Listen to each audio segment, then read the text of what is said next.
Hello बच्चों, welcome to are के explains. तो बच्चों, आज का दिन एक बहुत ही खास दिन है क्योंकि आज हम शुरू करने जा रहे हैं कक्षा 11 यानी 11th क्लास की केमिस्ट्री।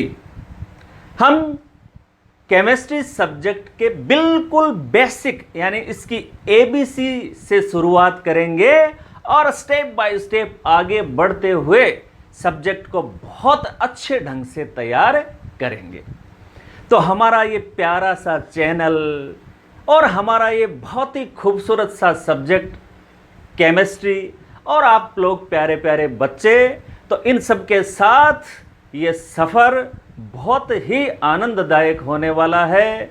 मुझे पूरा विश्वास है कि मुझे पढ़ाने में और आप लोगों को पढ़ने में बहुत ही मज़ा आने वाला है। तो चलिए शुरुआत करते हैं। तो सबसे पहले आप अपनी कॉपी में हेडिंग डाल लेंगे। ये अपना पहला चैप्टर है, चैप्टर नंबर 1 है ये। मैं यहां पर इसको लिख दूं, चैप्टर नंबर 1। ये अपनी केमिस्ट्री का चैप्टर नंबर 1 है। रसायन विज्ञान की मूल अवधारणाएं, some basic concepts of chemistry. तो आपको क्या तरीका रखना है अपना पढ़ने का कि नोटबुक रखेंगे आप साथ में, वीडियो देखते जाएंगे, चीज़ों को समझते जाएंगे और साथ साथ आपको नोट्स उसके लेने हैं। जहां आप लिखने में थोड़ा पीछे छूट जाते हैं वहां पर वीडियो को पॉज कर लें या फिर बीच बीच में आप स्क्रीनशॉट ले लें ताकि आपको नोट्स बनाने में आसानी हो। तो चलिए करते हैं स्टार्ट। तो आपने हेडिंग डाली है कॉपी में, रसायन विज्ञान की कुछ मूल अवधारणाएं, some basic concepts of chemistry. ये अपना चैप्टर नंबर 1 है, पहला चैप्टर। अच्छा, इस चैप्टर में जो सबसे पहले हम बात करेंगे वो ये है कि भाई रसायन विज्ञान है क्या, केमिस्ट्री किस प्रकार का सब्जेक्ट है, इसमें क्या पढ़ते हैं हम। तो सबसे पहले यहां पर डेफिनेशन देखेंगे अपन कि रसायन विज्ञान या केमिस्ट्री क्या है। तो पहला काम आप लोगों को यह करना है, इस डेफिनेशन को नोट भी करना है, इसको समझना भी है। तो विज्ञान की वह शाखा, केमिस्ट्री साइंस की एक ब्रांच है जिसमें पदार्थों के संश्लेषण, पदार्थ या द्रव्य या मैटर जो होता है, हमारे चारों ओर जो विभिन्न वस्तुएं हम देखते हैं, पदार्थों को देखते हैं, उन पदार्थों का संश्लेषण, सिंथेसिस। संश्लेषण का मतलब होता है निर्माण, उन्हें कैसे बनाया जाए या वो कैसे बनते हैं। इसके अलावा पदार्थ का संगठन, कंपोजिशन। संगठन का मतलब होता है कि कोई भी पदार्थ कौन कौन से घटकों से मिलकर बना हुआ है और कौन सा घटक कितनी मात्रा में उसमें उपस्थित है। जैसे एक छोटा सा उदाहरण लें अपन जल का, H2O। तो इसमें 2 घटक हैं, हाइड्रोजन और ऑक्सीजन, और दोनों घटकों का परमाणुओं की संख्या के हिसाब से अगर देखें तो 2:1 में वो उपस्थित हैं। तो कौन कौन से घटक हैं, कौन किस मात्रा में है, किस प्रतिशत मात्रा में है, ये जो सारी बातें होती हैं वो पदार्थ के संगठन या कंपोजिशन में आती हैं।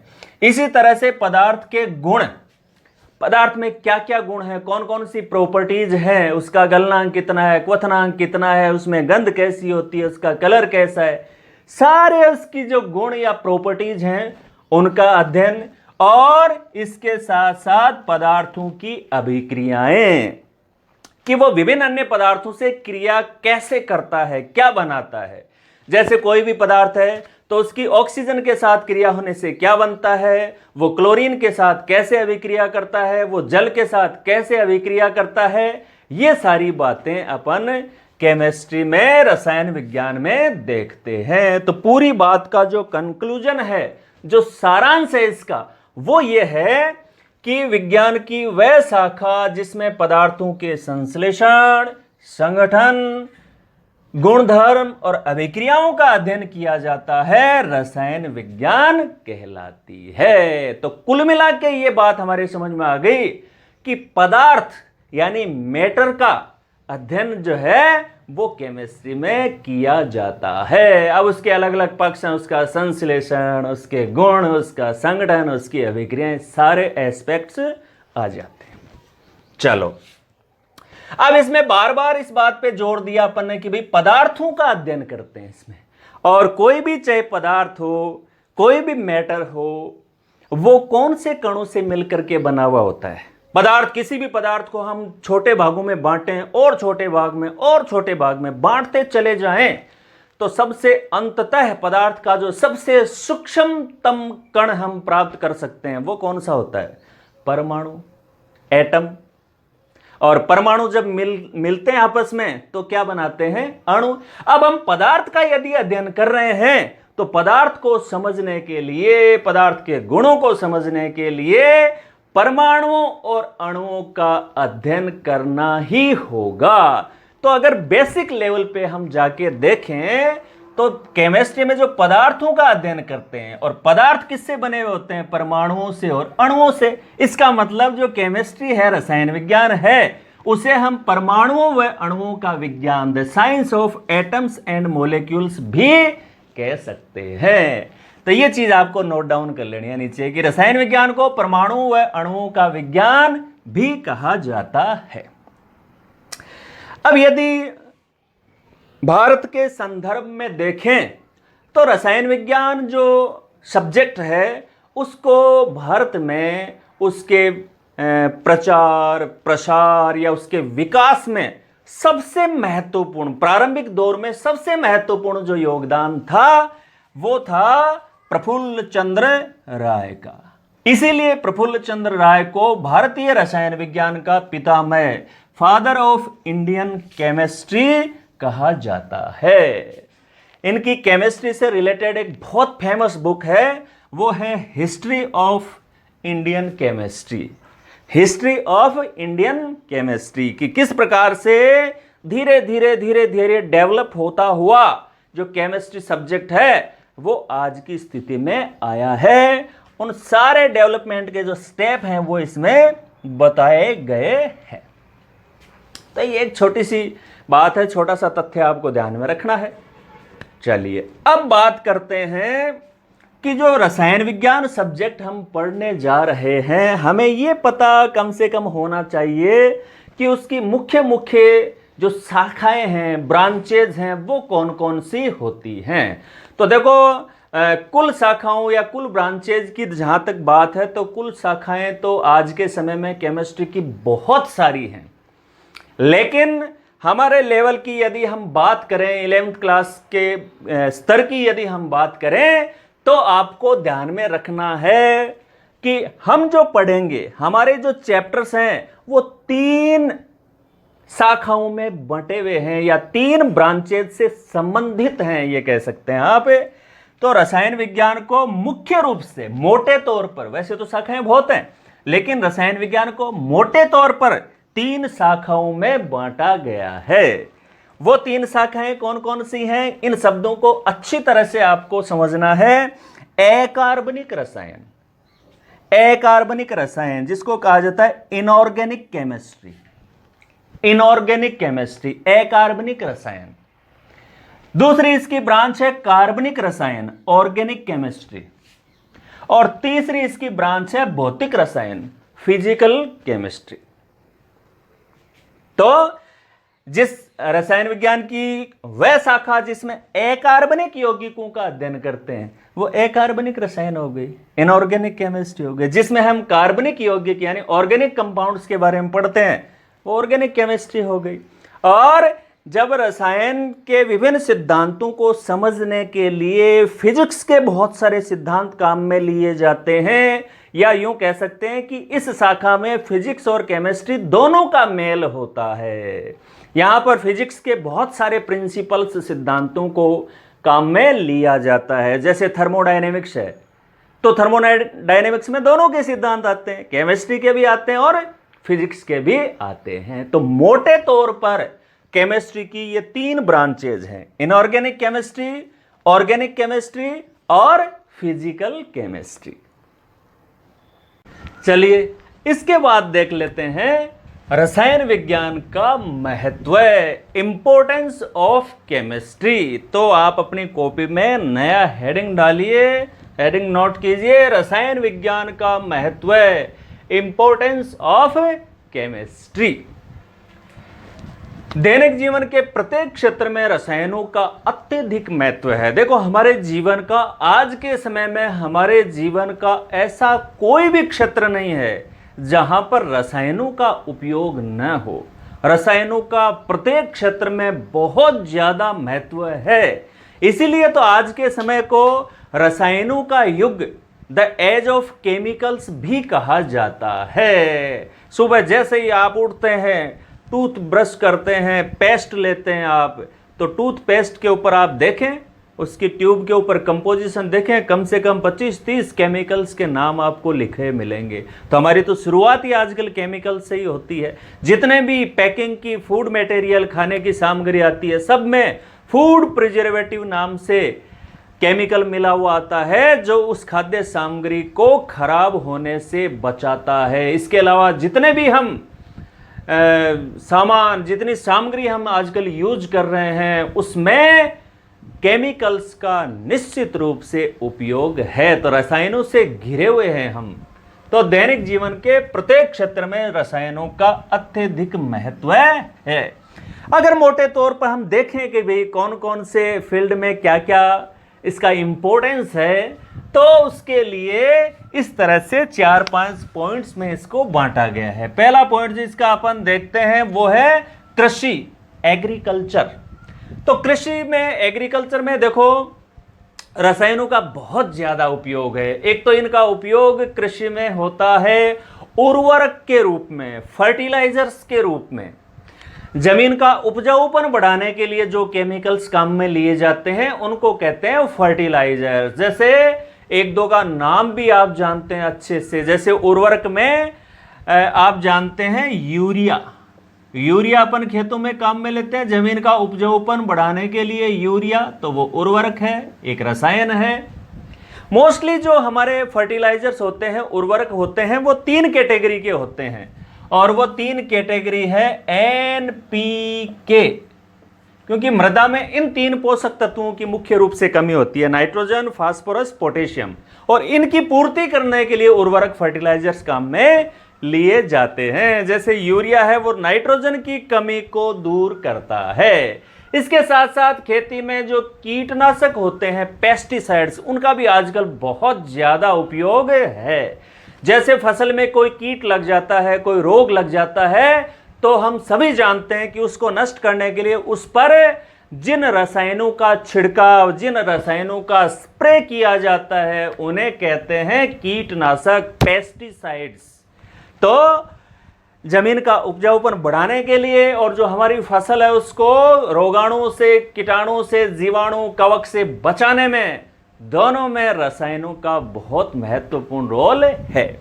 इसी प्रकार से अगर हम इंडस्ट्रीज की बात करें, उद्योगों की बात करें, तो ये तो पूरी तरह से केमिकल्स पे टिकी हुई है। जितने भी इंडस्ट्रीज हैं उनमें जो उत्पाद बन रहे हैं, सीमेंट, कागज, कांच, साबुन, अपमार्जक, अम्ल, क्षार, लवण, उन सब के बनाने में केमिकल्स का, रसायनों का उपयोग होता है। रसायनों की कितनी खपत किसी भी देश में हो रही है, इस आधार पर उस देश के जो उद्योग धंधे हैं वो किस अवस्था में हैं, कितने विकसित हैं, ये आकलन भी किया जाता है। और इसके लिए H2SO4 काफी काम में लेते हैं।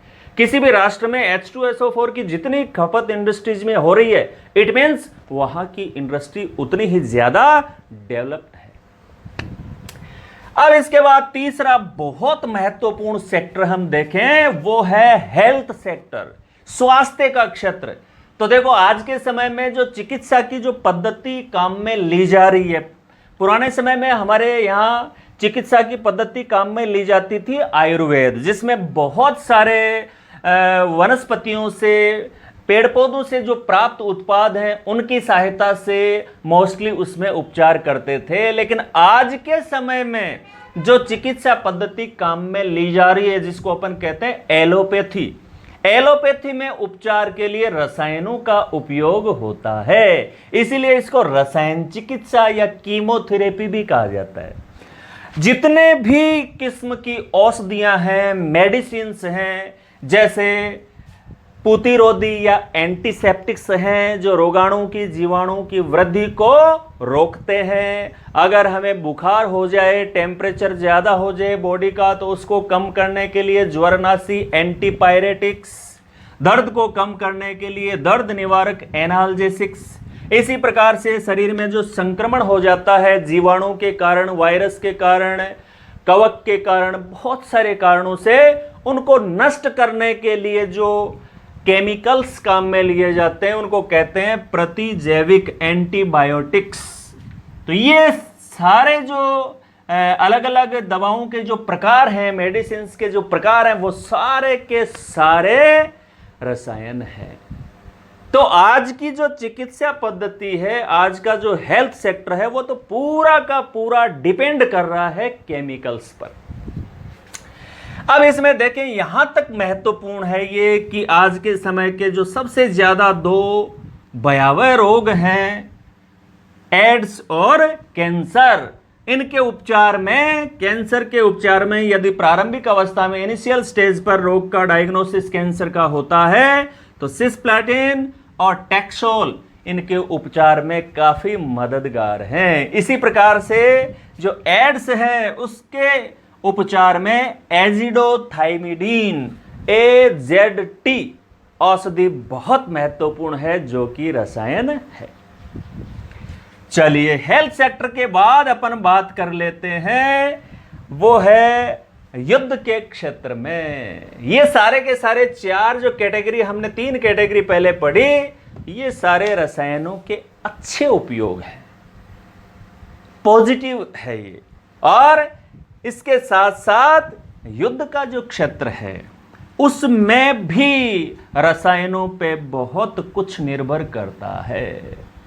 जितने भी विस्फोटक पदार्थ हैं, एक्सप्लोजिव्स हैं, जैसे TNT, ट्राई नाइट्रोटोलुइन,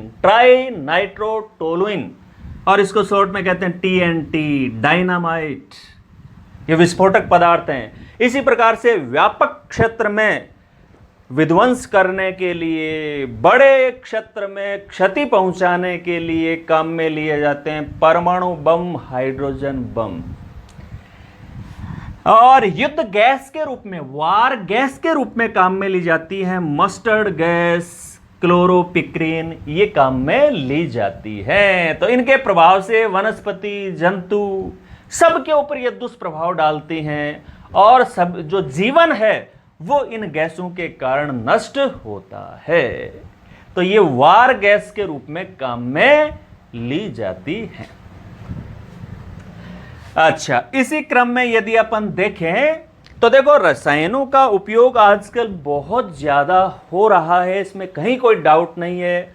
और इस चीज के ऊपर जो सबसे ज्यादा चिंता व्यक्त की जाती है वो पर्यावरण को लेकर की जाती है, एनवायरमेंट को लेकर की जाती है कि भाई हम इतना ज़्यादा केमिकल्स पे डिपेंड होते जा रहे हैं, ये पर्यावरण के लिए, इकोसिस्टम के लिए ठीक नहीं है। और ये बात सही भी है कि जो रसायन हम ज़्यादा काम में लेंगे तो वो पर्यावरण का जो संतुलन है उसको खराब करते हैं। तो इसके दिशा में आजकल केमिस्ट्री में ये जो हम कहें कि डेवलपमेंट चल रहा है कि इस प्रकार के रसायनों का विकास किया जाए जो पर्यावरण को क्षति न पहुंचाएं या पर्यावरण को कम से कम क्षति पहुंचाएं। इको फ्रेंडली कह सकते हैं आप इस प्रकार के केमिकल्स को, इस प्रकार के प्रोडक्ट्स को। तो ये रसायन विज्ञान में आजकल लगातार प्रयास किया जा रहा है कि इको फ्रेंडली जो केमिकल्स हैं उनको डेवलप किया जाए और निरंतर इसमें इस प्रकार से सुधार किया जाए कि पर्यावरण को क्षति कम से कम हो। जैसे इसी दिशा में एक प्रयास की बात करें, आप सबको पता है कि ओजोन परत की मोटाई लगातार कम हो रही है, उसको बोलते हैं ओजोन अपक्षय, डिप्लेशन ऑफ ओजोन लेयर। उसका सबसे बड़ा कारण है CFC, क्लोरोफ्लोरोकार्बन, जो फ्रिज में, AC में प्रशीतक के रूप में, रेफ्रिजरेंट के रूप में काम में आती है।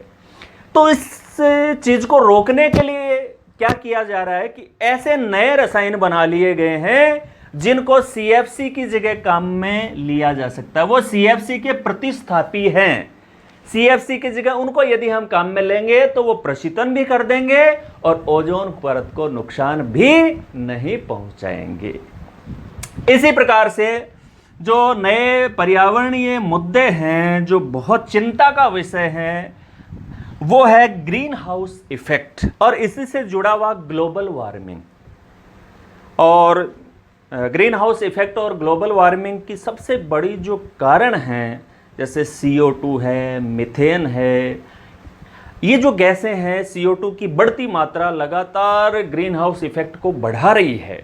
तो लगातार जो रसायनज्ञ हैं वो इस बात के प्रयास में लगे हुए हैं कि किस प्रकार से CO2 की बढ़ती हुई मात्रा को, ग्रीन हाउस गैसेज की बढ़ती हुई मात्रा को रोका जाए और ग्रीन हाउस इफेक्ट को कम किया जाए, ग्लोबल वार्मिंग है उसको मिनिमाइज किया जाए। तो यह नई चुनौती है केमिस्ट्री के सामने कि पर्यावरण को कैसे बचाया जाए। और यही जो आजकल शाखा है केमिस्ट्री की, वो कहलाती है ग्रीन केमिस्ट्री। यानी रसायनों का हम इस प्रकार से उपयोग करें कि वो प्रकृति को, पर्यावरण के संसाधनों को कम से कम क्षति पहुंचाएं।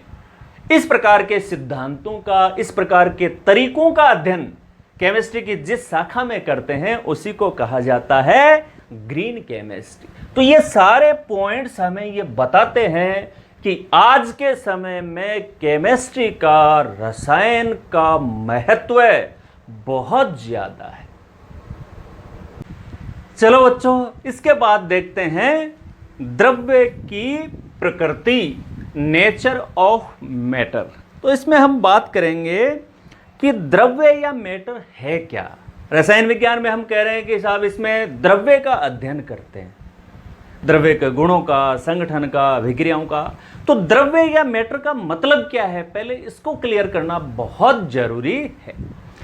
तो कोई भी वस्तु जिसका द्रव्यमान होता है, मास होता है और जो स्थान घेरती है, ऐसी कोई भी वस्तु जिसका खुद का द्रव्यमान होता है और जो स्थान घेरती है, वह द्रव्य कहलाती है, मैटर कहलाती है, या जिसको पदार्थ भी कह देते हैं अपन, पदार्थ या द्रव्य एक ही बात है। तो दो चीजें इसमें होनी चाहिए, उसमें अपना स्वयं का द्रव्यमान, मास होना चाहिए और वो स्थान घेरती हो। किसी भी वस्तु द्वारा घेरा गया स्थान क्या कहलाता है, उसका आयतन।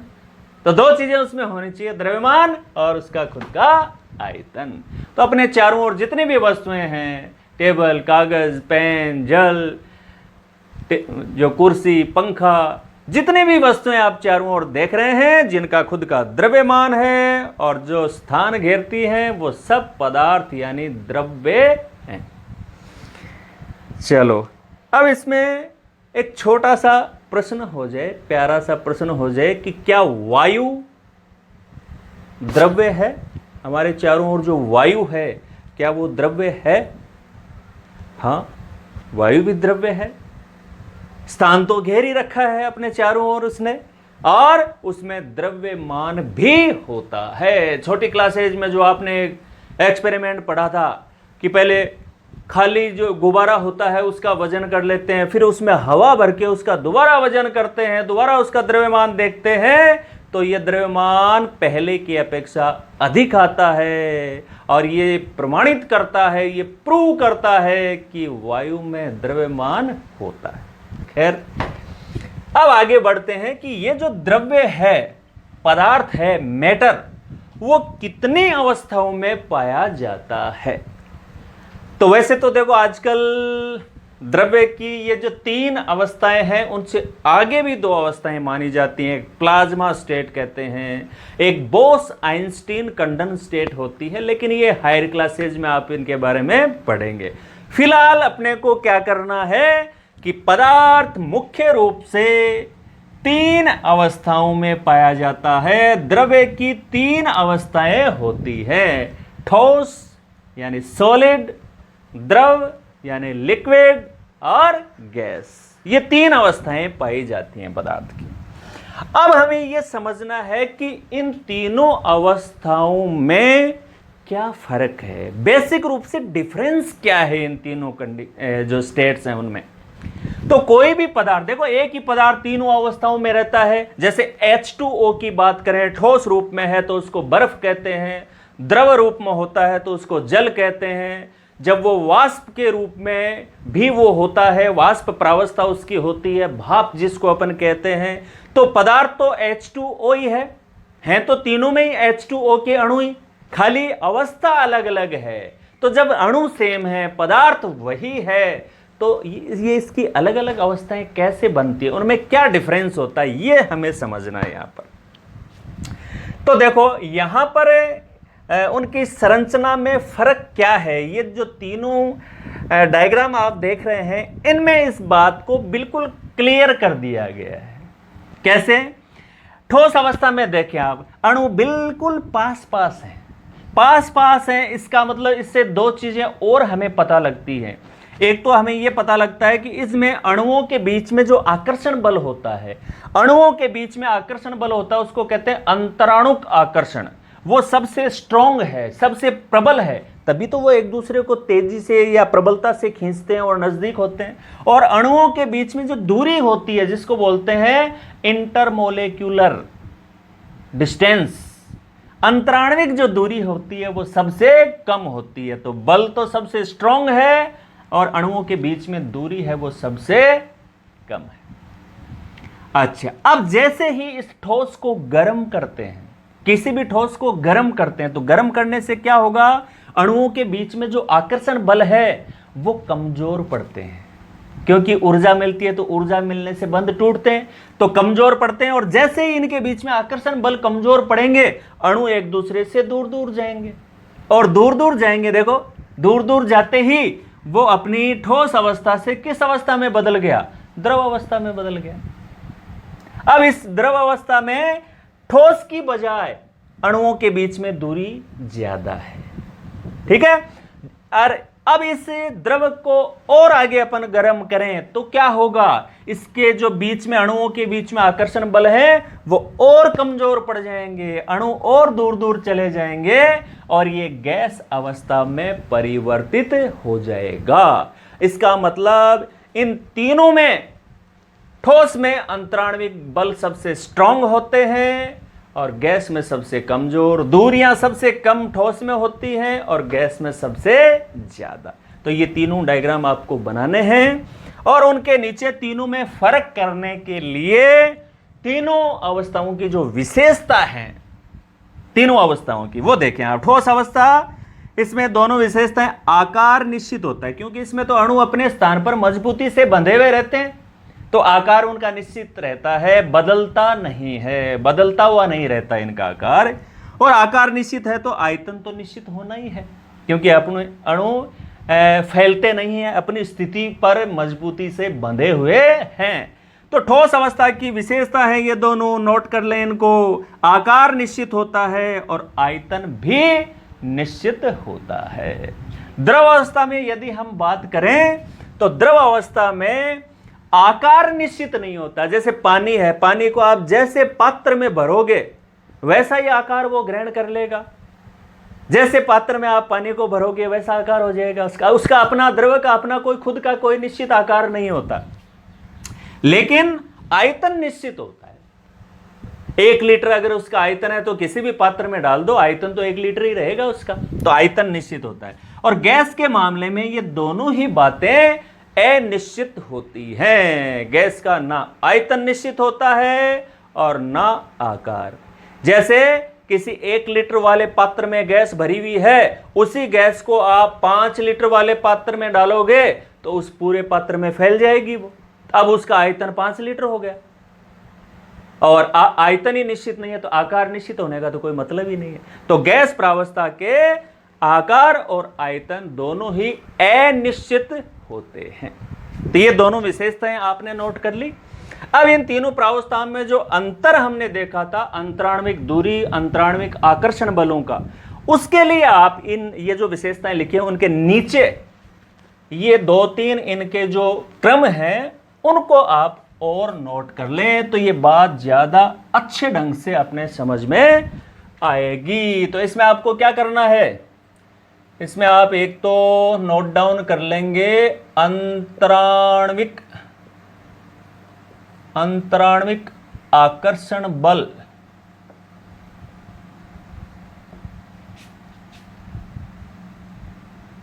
अंतराण्विक आकर्षण बलों का क्रम। तो तीनों अवस्थाओं में यदि तुलना करें तो बताओ अणुओं के बीच में आकर्षण बल सबसे स्ट्रॉन्ग किस में है, ठोस में। तो क्रम क्या हो जाएगा, ठोस में सबसे प्रबल, फिर द्रव में, और फिर हो जाएंगे गैस में। अच्छा, इसके नीचे दूसरा पॉइंट जो हम लिखेंगे, हम कहेंगे अंतराण्विक, यानी अणुओं के बीच की अंतराण्विक दूरियों का क्रम, यानी अणुओं के बीच में दूरी की क्या स्थिति है। तो बताओ तीनों अवस्थाओं में सबसे ज्यादा दूरी किस में है, गैस में। तो ये क्रम हो जाएगा, ठोस से ज्यादा अणुओं के बीच में दूरी है द्रव में, और द्रव से ज्यादा है गैस में। एक बात और यहां पर क्लियर हो रही है कि अंतराण्विक आकर्षण बल और अंतराण्विक दूरियां, ये दोनों एक दूसरे के व्युत्क्रमानुपाती होते हैं, इनवर्सली प्रोपोर्शनल होते हैं। अच्छा, इसी में मैं नीचे एक पॉइंट और लेना चाहूंगा, और वो हो जाएगा अणुओं की गतिशीलता का क्रम। अणुओं की गतिशीलता का क्रम। इट मीन्स तीनों अवस्थाओं को यदि अपन कंपेयर करें, तुलना करें, तो अणुओं की गति की स्वतंत्रता किस में सबसे ज्यादा है, यानी किस में अणु सबसे ज्यादा गति करने की स्थिति में है। तो आप फटाफट बता देंगे कि गैस में। क्यों? क्योंकि उसमें आकर्षण बल सबसे कमजोर है और इसमें आकर्षण बल सबसे स्ट्रांग है। तो अणुओं की गतिशीलता का क्रम, ठोस की बजाय द्रव में गतिशीलता ज्यादा होती है, और द्रव की बजाय गैस के अणुओं की गतिशीलता ज्यादा होती है। तो ये तीनों के तीनों जो द्रव की प्रावस्थाएं हैं, उनके बारे में अच्छी तरह से हमने सारे कंसेप्ट्स को क्लियर कर लिया। अब इसके बाद इसी क्रम में एक छोटी सी चीज और देखते हैं अपन, वो ये है, नोट करें आप, कि ताप व दाब की परिस्थितियों में परिवर्तन द्वारा द्रव्य की विभिन्न अवस्थाओं को एक दूसरे में परिवर्तित कर सकते हैं। यानी ताप दाब को यदि हम चेंज करें तो ये जो द्रव की तीन अवस्थाएं हमने पढ़ी हैं, इनको एक दूसरे में हम बदल सकते हैं। कैसे? इसी बात को थोड़ा सा और क्लियर करके मैं कहूं तो मैं कहूंगा, जैसे ठोस है, यदि उसको गर्म करें तो ठोस को गर्म करें तो वो किसमें बदल जाएगा? द्रव में। और द्रव को गर्म करें तो वो बोलो किसमें बदल जाएगा? गैस में या वाष्प में। और इसका उल्टा, यदि गैस या वाष्प को हम ठंडा करें तो वो द्रव में बदल जाती है, द्रव को ठंडा करें तो वो किस में बदल जाता है?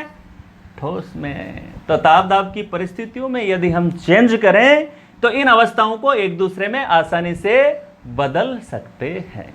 ये चीजें आगे बीच बीच में अपने आती रहेंगी कि ठोस को गर्म करते हैं तो वो द्रव में बदलता है, और किसी भी ठोस को गर्म करने पर जिस ताप पर वो द्रव में बदलता है उसको क्या कहते हैं? गलनांक। और ठोस के पिघल कर द्रव में बदलने की ये जो क्रिया है वो क्या कहलाती है? गलन, मेल्टिंग। मेल्ट हो जाता है, गलकर द्रव में बदल जाता है। और द्रव से गैस या वाष्प का बनना क्या कहलाता है? वाष्पीकरण। क्या कहलाएगा? वाष्पीकरण, वेपोराइजेशन। और इसका उल्टा गैस का वापस द्रव में बदलना क्या कहलाता है? संघनन।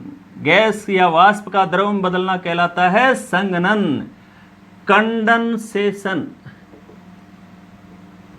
और द्रव का ठोस में बदलना क्या कहलाएगा? जमना, फ्रीजिंग। तो आज के लेक्चर में केवल इतना ही। आप लोग पढ़ते रहें, आगे बढ़ते रहें।